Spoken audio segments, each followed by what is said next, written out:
Keep calm and China Watch. 오늘은 쌍순환 중국 산업지형이 바뀐다는 주제로 이야기 나눠보도록 하겠습니다. 여의도에서 해외 주식하면 이번 빼놓을 수 없는데요. 중국 경제에 정통하신 분으로 유명합니다. 오늘도 워낙 바쁜 시간 쪼개서 저희 차이나 워치에 참여해 주셨는데요. 박석중 신한금융투자 연구위원님 모시겠습니다. 연구원님 안녕하세요. 네, 안녕하십니까.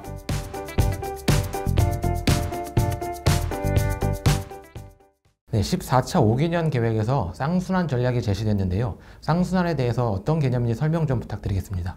근데 이 정책이 어떤 이야기를 하고 있느냐는 사실 지금 중국이 어떤 어려움을 겪고 있는지에 대한 그림으로 보시면 될 거예요.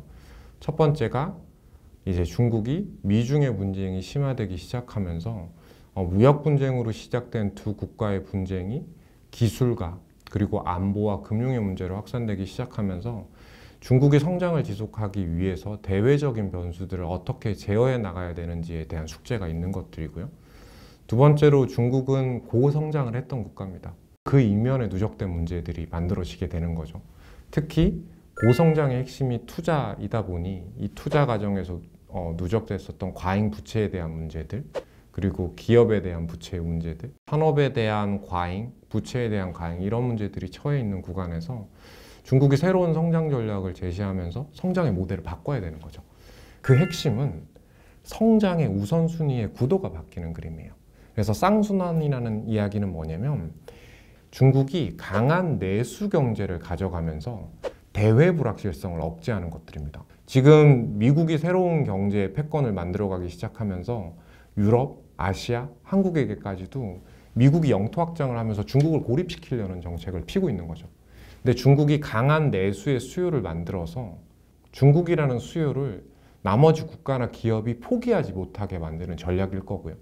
중국의 전략은 뭐냐면 강한 내수의 수요를 창출해서 외부 수요가 조각난 부분을 국내 수요로 희석시키려는 전략인 거죠. 기존의 성장 전략에 큰 변화가 나타나고 중국이 모든 걸 자기 혼자 다 해먹겠다는 기술 자립, 어떤 자립에 대한 개념이기보다는 중국이 성장의 우선순위를 바꿔가면서 내수화 그리고 첨단 산업을 육성하는 전략으로 가는 그림으로 이해를 하시는 게 맞지 않을까라는 생각이 듭니다.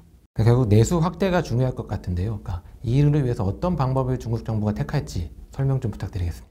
중국은 이미 내몽구, 심천, 상해 내부의 일선 도시들은 서울보다 소득 수준이 높은 도시들이 많아요.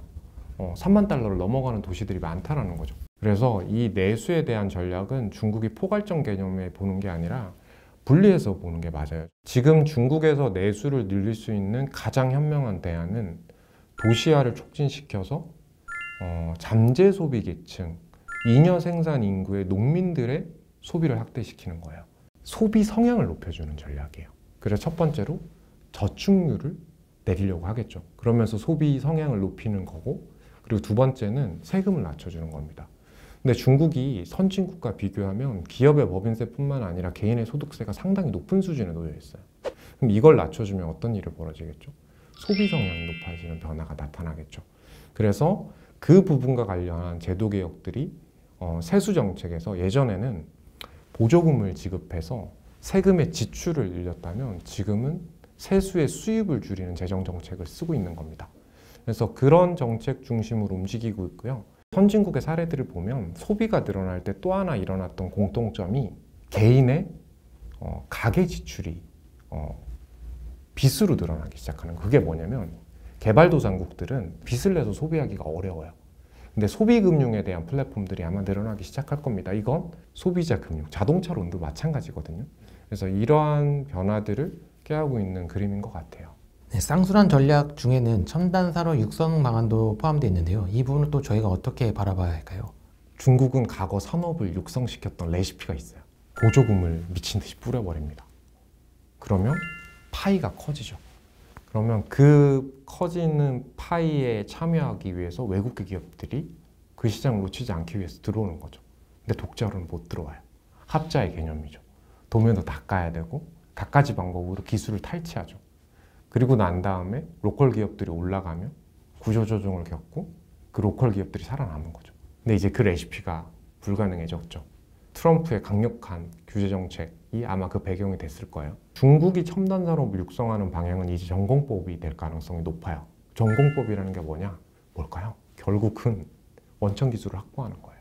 원천 기술을 확보하려면 이게 실패할 경우도 많을 거고 R&D가 실질적으로 기업에서 투자돼서 나가는 가정의 변화들이 뭐 길게는 10년, 짧게는 2, 3년이 될 텐데 중국이 내든 건 금융을 활용하는 거예요. 저는 되게 이례적이었어요.